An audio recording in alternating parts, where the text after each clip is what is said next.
Good morning, everybody. I hope you can hear me. Please put into the chat box if you can't. Just type into the chat box. It's Andy Fowler here from Sigma-HSE. And today's webinar is on about mitigating fire and explosion risk from process diversification.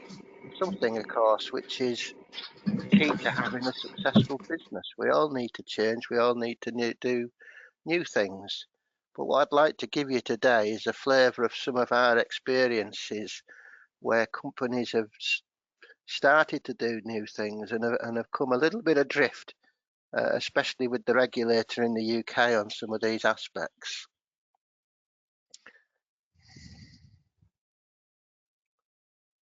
So just a bit of background for me. Those of you who join our webinars will have heard this before regularly. But essentially, the name's Andy Fowler. I'm currently Sigma's Technical and Operations Director. Prior to that, I've got experience of actually managing and operating within major hazard sites, handling lots of dangerous substances. Also 17 years experience in the UK's Health and Safety Executive as a process safety specialist inspector, and 13 years within the consultancy land.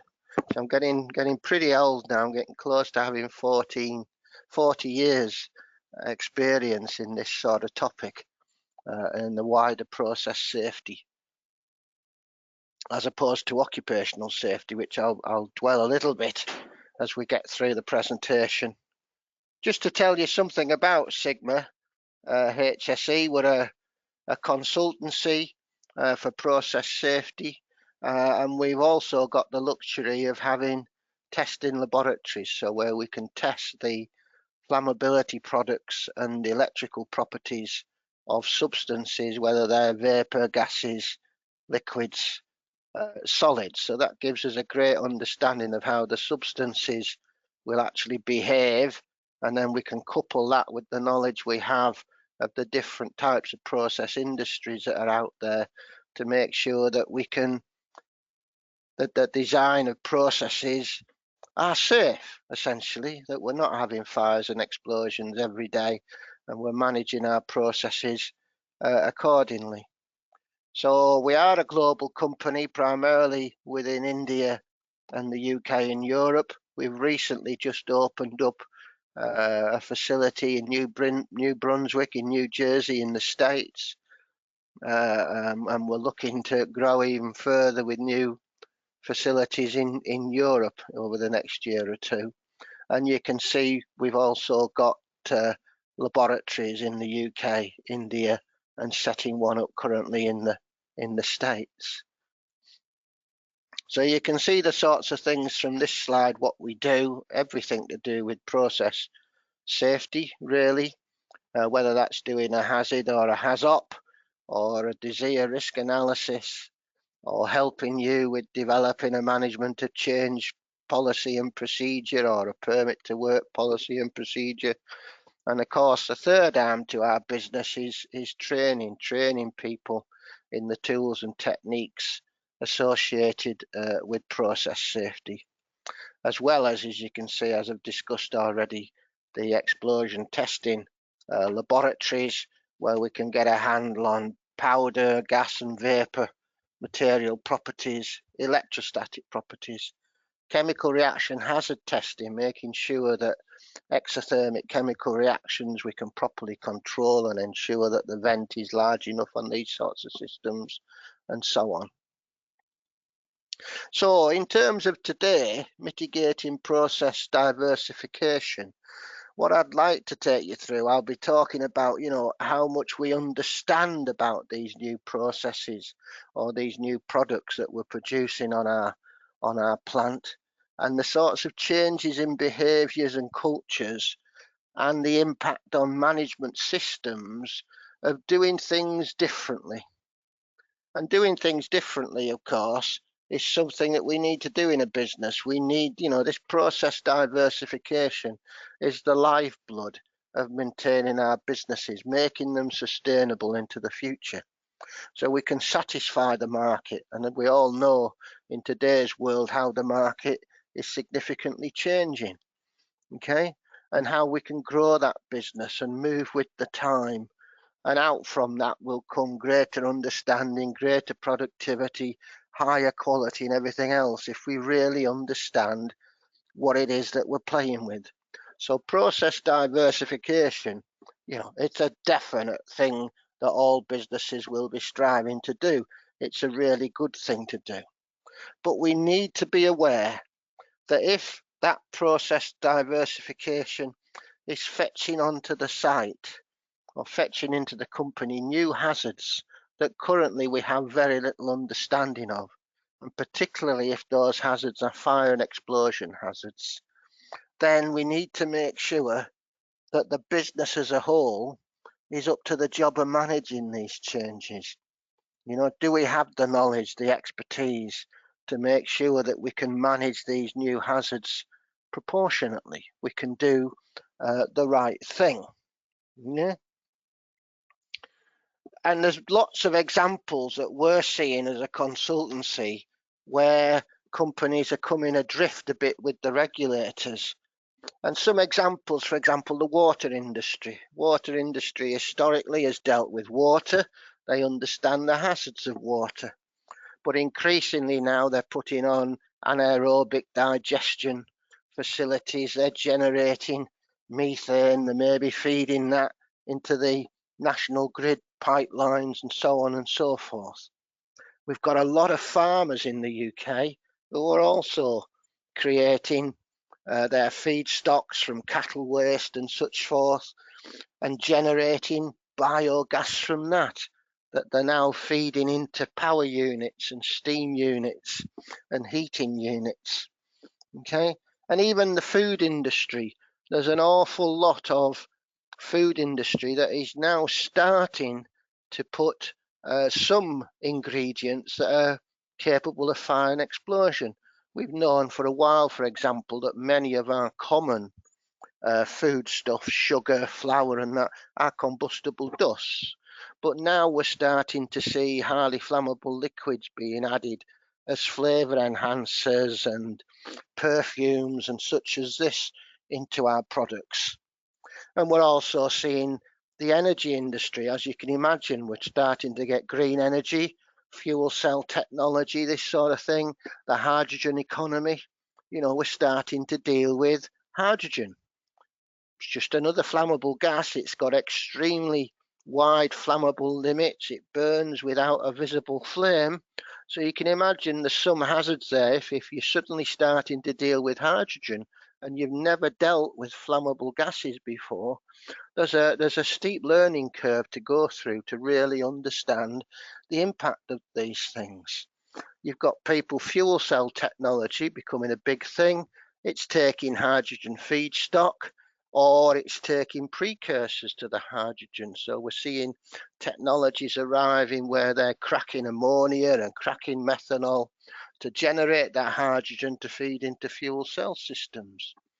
Now, clearly, these businesses, they're used to handling electrical issues, making sure that's safe.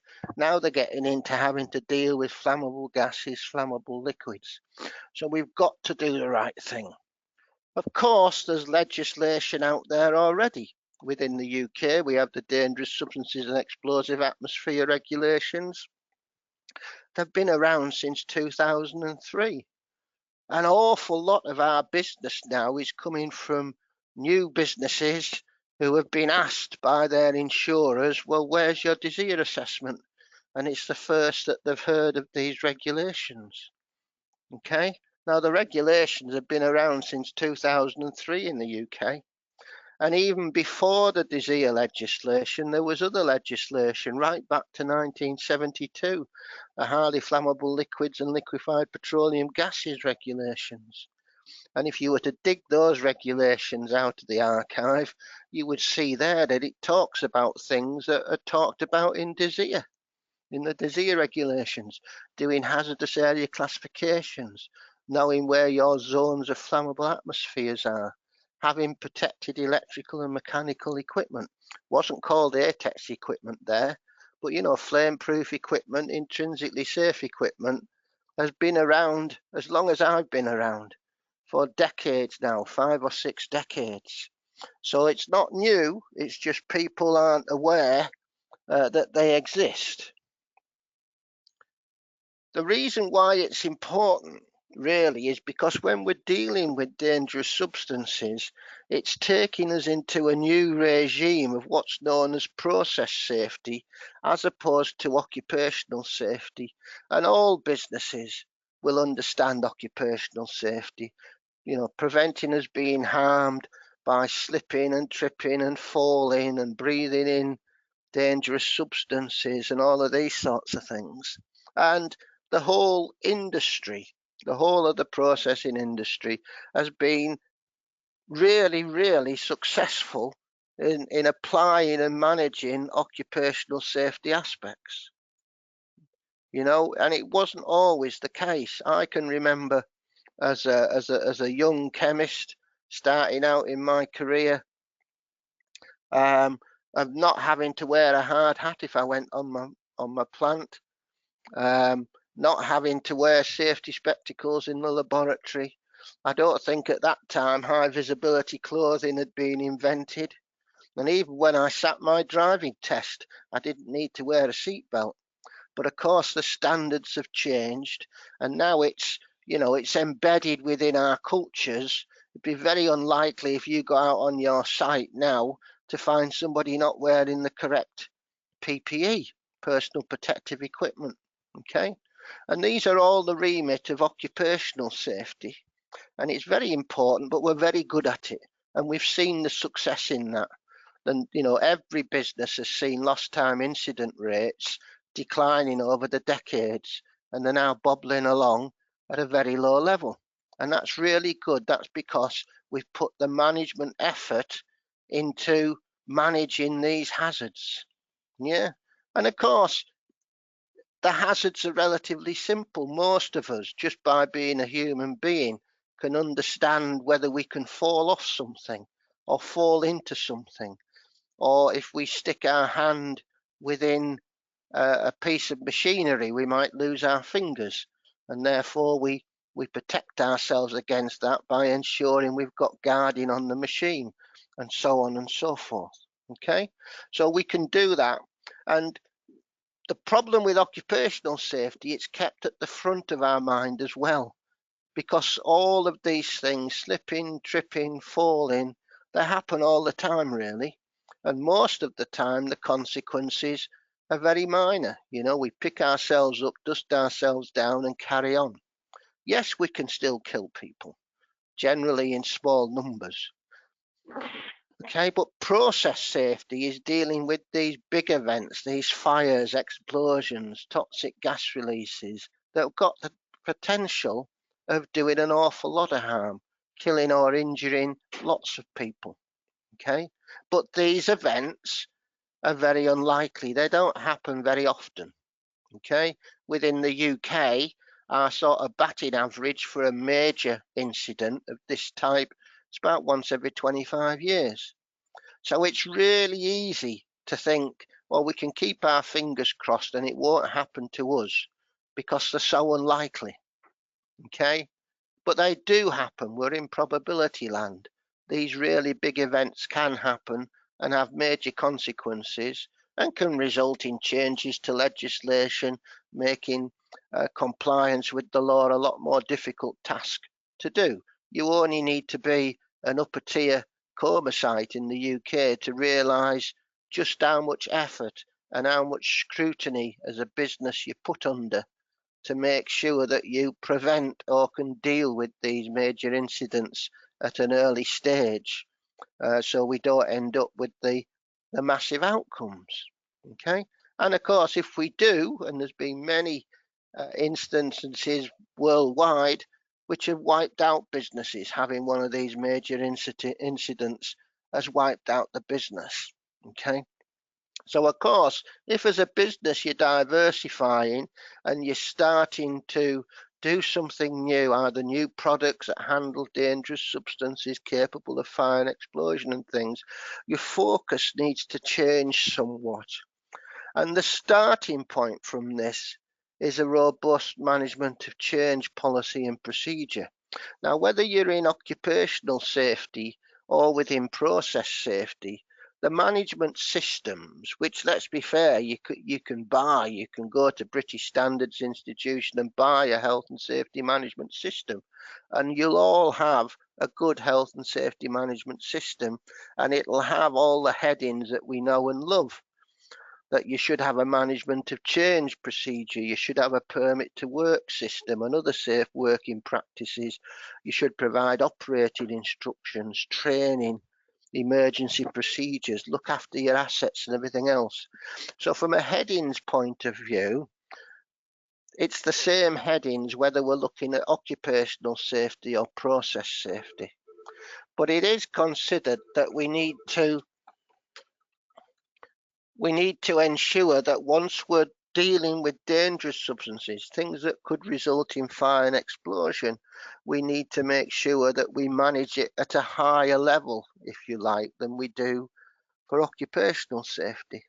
We need to take those process safety spectacles off that we wear and go out and scrutinise for occupational safety and put a different set of spectacles on. We need to put our process safety spectacles on and start specifically looking at how could I have a loss of containment of this dangerous substance, because if I do, it may ignite and we may end up with a fire and explosion.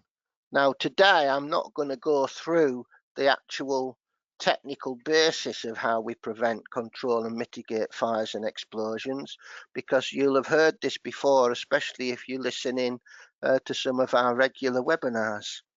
Today I'm looking more at the wider scheme of things that companies need to do and where they come about, because it's not necessarily the technical aspects where businesses fail in front of the regulator, i.e. we'll see plant that requires ATEX equipment and it's there, okay? But it's how we can manage those things, how we can keep those effective. And the first stage of this is our management of change policy and procedure to make sure that we put in place the businesses, within our businesses, aspects of the management systems that allow us to ensure that our plants are safe, and if they do have losses of containment of dangerous substances and so on, we can nip them in the bud early. Okay, so there's a change in focus here, and that's what I'll be trying to focus on today. Okay, changing these things. It's more than, and this is very typical, you know, when the examples I gave before of the water industry going into biogas generation, the farmers putting plants on to collect, to generate biogas and then use it in some way. Very often that's achieved by them going out to the shops and buying some kit off a reputable supplier that will do the job. So they go out and they go and buy their process design, and they'll let somebody else install it, okay, generally by third parties or the suppliers themselves, and then they see their job as operating and maintaining that process. And all we have to do is the designer installer's giving us a big technical manual that tells us how we should operate this beast that we've now installed on our site and how we should maintain it. But there's more to it. There's a lot more to it than that. You cannot forget that under the law, you can't delegate responsibility. It's on your site. It's your process. You must control and manage the hazards from that process effectively. That's your job. Yes, hopefully the designers and installers have done a good job. You would hope, if you've chosen the right designer and installer, that they do understand what the hazards are and have put in place the measures to deal with them. Okay, but you need to become as knowledgeable as them, really. So this is a tough ask, especially when it's a new hazard, because you may not have the people on your sites who have that knowledge and experience or that competence to do the job effectively. Okay, So, your responsibility really can be summed up in these 3 questions. This is what you need to do to get a grip of it. You need to understand what can go wrong. You need to understand that if you do have a release of these dangerous substances, what they could do, how big they may be. You need to know what's needed, what's being put into that plant design to protect yourselves from these hazards, or indeed the environment or the business. Yeah, and this also means your management systems also need to be proportionate and good enough to be able to manage these new hazards. And if you've got these bells and whistles installed on your plant and you've got the management systems, you have a management of change procedure, you have a permit to work system, you've got to make sure that these things are effective. It's very easy to generate pieces of paper. But boy, I can tell you the number of clients we go to and you ask people what's in that procedure and they don't know. And you talk to them about doing a job and they're not following the procedure. So the implementation of the management system itself can be flawed. People are not implementing it correctly. So of course you've got to find out if that's the case and fix it. So in terms, just looking at some of the answers to these questions, the first one, do we know what can go wrong? Well, you need to understand critical knowledge about the dangerous substances that you deal with, okay? And this may mean that you need to get some of your substance properties tested because they're not freely available in the literature or whatever. But you need to understand, how toxic are they? How flammable are they? How easily ignited are they? Does it only take a few millijoules of energy to ignite this vapor? Or does it take more than 1,000 millijoules? This will have an impact into the precautions that you build into your plant. So you've got to understand your substances that you're dealing with, these new hazards, in a lot greater detail. You also need to make sure that you've identified all the hazards, where they will be within your site and within your pieces of process equipment. So, you will, as you move into process safety land and dealing with these dangerous substances, you'll see terms such as HAZID, HAZOP, LOPA, which are tools and techniques used in process safety. You don't need to use them in occupational safety. You could do.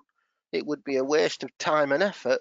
But these techniques are very robust techniques aimed at trying to identify all the potential hazards. Because, of course, the law within the UK and Europe and much of the world now is risk-based. And risk is a combination of the consequences of a hazard and its likelihood of occurring. Okay, so if you don't identify a hazard, then that has implications on your knowledge of understanding of the level of risk. If you don't understand that, if you haven't identified a hazard, you won't have any precautionary measures installed to manage that hazard.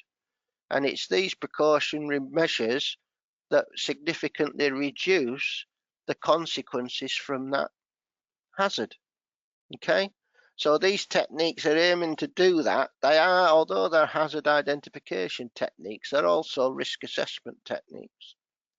If you've got significant inventories of these materials, you may actually have to get a really better understanding of the size of the fire or explosion or toxic cloud that may happen from some of your losses of containment.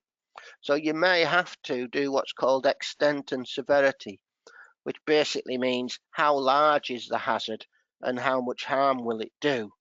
And this might require you doing some consequence modelling or some likelihood modelling, these sorts of things, to get a further grip on it. But it's trying to really understand the substances and the way in which we're processing those substances to a very high level of degree. So once we understand the hazard, we can put in place measures to manage those hazards. So in terms of having things within the business to stop those significant things you don't want to happen? The answer to that question is, well, first of all, because it's a new process, a new product, you need to comply as a minimum with current accepted good practice. Now, what does this mean? Current accepted good practice is generally written down. It doesn't have to be. It could be custom and practice within the industry, but it's generally written down and tells you the minimum standards applicable. And then when you follow on from that, then you do your risk assessment to see if there's anything else you need to do above and beyond what accepted good practice means. It's a driver to make sure that you use risk assessment holistically and in a positive way.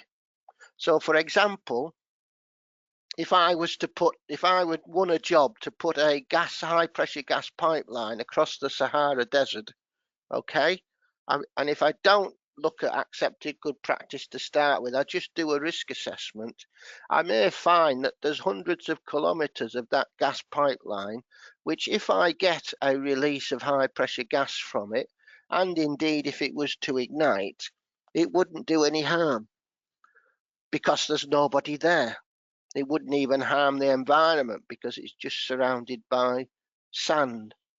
And therefore, you might reach the conclusion that because the risk is practically zero, that you could start to save yourself some money. You could start to save yourself some money and build your pipeline out of cutting the bottoms off some dustbins and welding them together. Okay? Because the risk is very low. But you can't do that because if you pick up some written documents published by the Energy Institute and people like that, it'll tell you that if you want to transport gas at high pressure, it needs to be in a properly constructed steel pipework. Okay? And that's the minimum standard. Then you'll do your risk assessment and decide whether the measures you've got installed in your process design to prevent, control and mitigate those bad things are good enough. And this is where it's a LARP demonstration and the rest of it goes on, which I'm not going to touch on today. But don't forget, those measures could be hardware, they could be pieces of equipment, they could also be software, tasks that people do, that keep the process effective.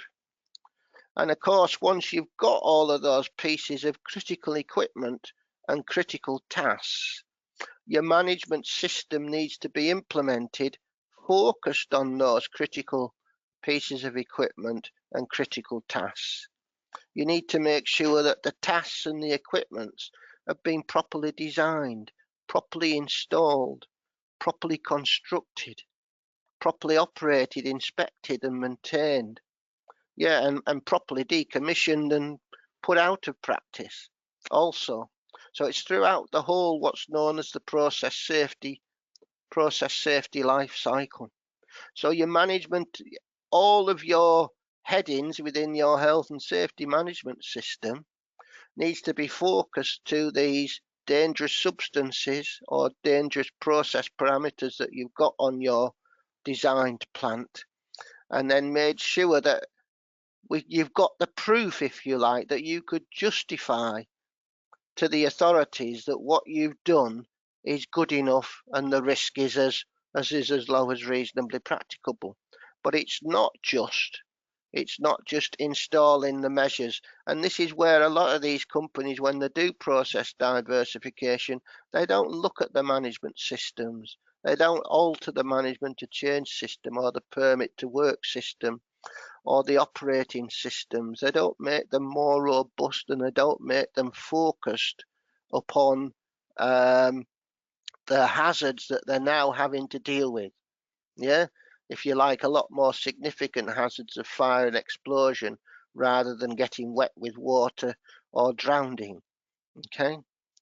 And the third question, once you've got all those aspects, those tasks, those management systems, those pieces of special equipment, you need to make sure that they're going to be effective when they're called upon to be effective, which should be very, very infrequently. Lots of these things to protect from overpressure. You'll have things like pressure relief valves, bursting discs, maybe these sorts of things, explosion relief.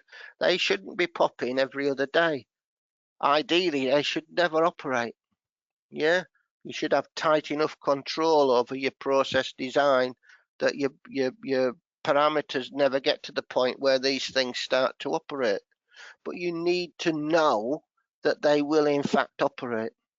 So we need to understand, we need to be able to use techniques that say, I've got these things installed. How do I know that if they were called upon to work tomorrow, they would in fact work? And this takes us into the ways in which you can learn as an organisation. Things like you can measure performance by setting up metrics, process indicators. You can learn from any incidents on the emissions that you have and make things better. You can audit the systems, both the effectiveness of the equipment you've got installed and the tasks that you do, as well as the effectiveness of the management system. Okay, and top that all off with management review every now and then that looks holistically at how is the whole system operating. That gives you your proof that we've done our best. In a sense, we're confident that we understand what it is we're playing with. We're confident that we've got the right amount of protective measures installed, and we're confident that if called upon, these protective measurements will be effective.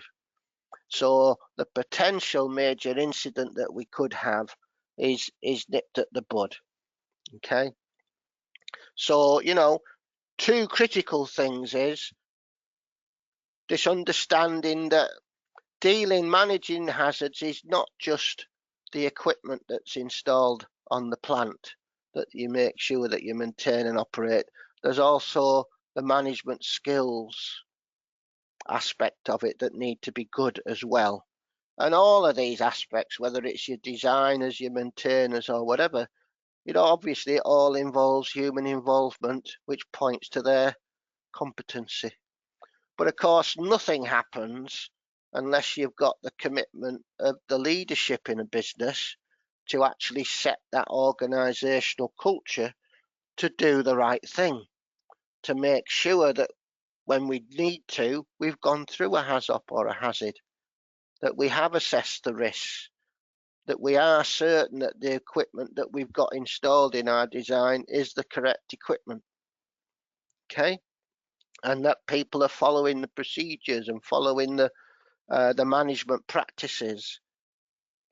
Okay, so there's a lot of doing the right thing, and that leads us into really changing the culture. So what we've got very much so in all businesses generally is a pretty good safety culture or occupational safety culture. Most of your sites, it'll be everybody's responsibility maybe to go out and, if they see things that are not wrong, report them and fix them and raise them into management levels and so on and so forth. So everybody is proactively trying to make things better and remove these hazards or deal with these hazards at source. And we just need, as I said before, to take those glasses off and think about the process safety culture that an organisation has. And you can see here I've given the UK's Health and Safety Executive definition of safety culture. One that I much prefer is, it's how the organisation behaves when nobody's watching. So even in the middle of the night, your operators still do the right thing. Yeah, they still follow the procedures. They don't take the cut-offs. They still operate with the dangerous substances, as well as when a manager is watching them or an auditor's in doing the job. Yeah, and that requires the organisation to have this process safety culture. Now, changing culture is a difficult thing to do. Yeah, and I'm a consultant, and very often businesses like to have actions. They like me to go in as a consultant and give them a list of actions. And what this slide is trying to depict is really that's not an approach here. You know, as a consultant, if you asked me in and said, go in and examine our culture and give me some actions to make the culture better, I couldn't really do it. And the reason why I couldn't really do it is culture is based upon people's attitudes. So you say, well, that's okay. Let's go and go in and give me some actions on how to change people's attitudes.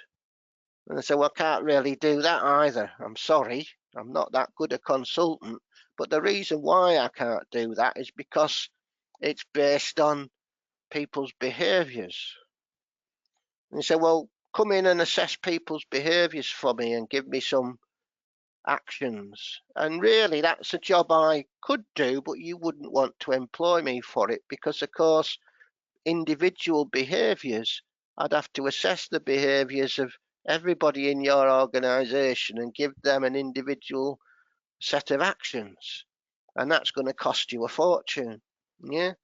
But the behaviours and the attitudes and the culture are outcomes. They're things that happen because we've got the inputs right. And that's the little dash box on the left-hand side of this slide, is it's the inputs.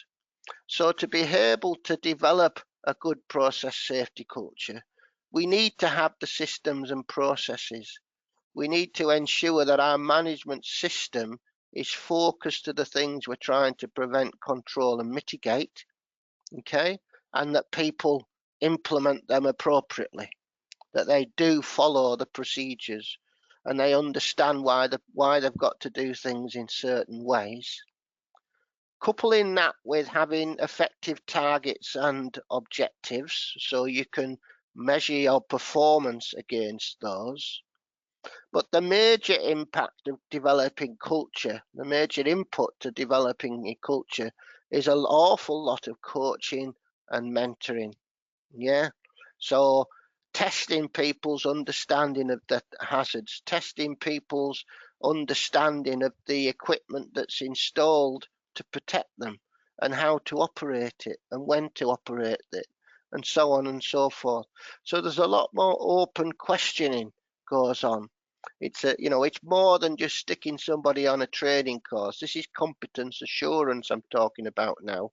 So watching people do jobs and not just necessarily picking them up when you see something that they do incorrectly, but also giving them the confidence by, congratulating them when you see them doing something the proper way and asking those open questions as to why they're doing it properly to gauge their understanding of the process hazards that they're dealing with and what equipment they've got to protect themselves and so on and so forth. So, it's a big task. You're not going to do it quickly. Changing culture requires a lot of effort and a lot of diligence on practically everybody's behalf to change that culture. But it's borne out in practice. If you put that effort in, coupled with that commitment from the leadership to make sure you've got the resources to do it properly and so on, because nothing really happens without the leadership. If they're not interested in this subject, you won't be either. Yeah, so it's got to start at the top. And then over time, you'll end up with the culture and you'll see the improvements. You'll see the improvements not only in safety, but you'll see it in quality, productivity, and the rest. All I'm talking about really is what is current accepted good management practice. Okay. It those three questions I talked about right at the start, understanding what could go wrong, putting in place the measures to deal with it, making sure that we can measure our performance and know that it's working. Yeah. Those principles apply whether we're looking at quality, productivity, any aspect of a business, really, any aspect of a business, from finances all the way down to safety. It's no different. The practice is we don't necessarily see those good management practices being built into safety systems in many companies. So really, culture's about changing the way in which we talk about safety. I can often tell the culture of a company when I go into it from a safety point of view, just by listening to the things that people are talking about. And very often they're talking about safety. It's up there as a top priority thing for them to consider. The trick with the business as a whole is, you'll have lots of people in your organizations who do understand where the risks are, either consciously or subconsciously. Yeah, you maybe haven't captured it within your business, but it comes down to making sure that beyond the shadow of a doubt, that that your people are competent, that they have the skills and experience, and they have the correct attitudes and behaviors, okay, to ask the right questions, to act accordingly, and so on and so forth. And to be able to do this, to build that culture up, you need lots of engagement. You need lots of talking with each other, and not talking at. It's not the management talking at the shop floor. It's two-way good engagement, that they'll raise the issues, you act on the findings, you'll understand why they do things the way they do things. So there's an awful lot of listening goes on as well, yeah? And then you'll build up your culture. But it's a tough thing to do. So just to conclude today's webinar, what I'd say to you is, don't fall into the trap on relying on others. Don't think that just because you've bought an item of plant to do a job from a reputable designer and installer, that's all you need to do now, is follow what they give you to make sure that it operates and you maintain it accordingly. You've got to take control. You need to get your business, or people within your business, knowledgeable about the hazards and the risks and the measures that you've got installed. You've also got to remember, I taught right at the front of how management of change is a key element in health and safety, and specifically process safety. Humans don't like change on the whole. Yeah, you just think in general life, if something's going to change, how much ferocity we can put into not wanting that change to happen. But within a business, of course, change is the thing that keeps your business going, keeping ahead of the competitors, making sure that you continually improve your business processes and your products. Yeah. So you need people with that culture to do the right thing. So there is lots to do. But if your process diversification is leading you into using new hazards, you've got to build everything upon your knowledge and understanding that needs to be at a very high level. So you've got to understand the hazards and be risk focused. This is the only thing that will help you actually do this massive job. Focus where the risks are highest and where the consequences of the hazards are highest. That's the thing that's going to protect the business, your people, the environment, and everything else. So I hope you've found the past 45 minutes something for you to go away and think about. Of course, as an organisation, Sigma can help you in many of these aspects. So we have experts on process safety management systems. We have the testing laboratories, as I described before, to actually get the fundamental physical property data of the substances that we're using, so you can understand how easily they can burst into flame or whatever. Okay, and whether that's doing a HAZOP or a hazard, or altering your management to change procedure and policy, we've got the capability within our business to help you do that. So as always, if you would like to contact us, just send us a line. You'll have been sent the details of how to contact us when you registered for this webinar. And on that, I'll say thank you very much for listening, and hope to see you again at the next webinar next month, and carry on and have a good rest of the working week. So goodbye and thank you.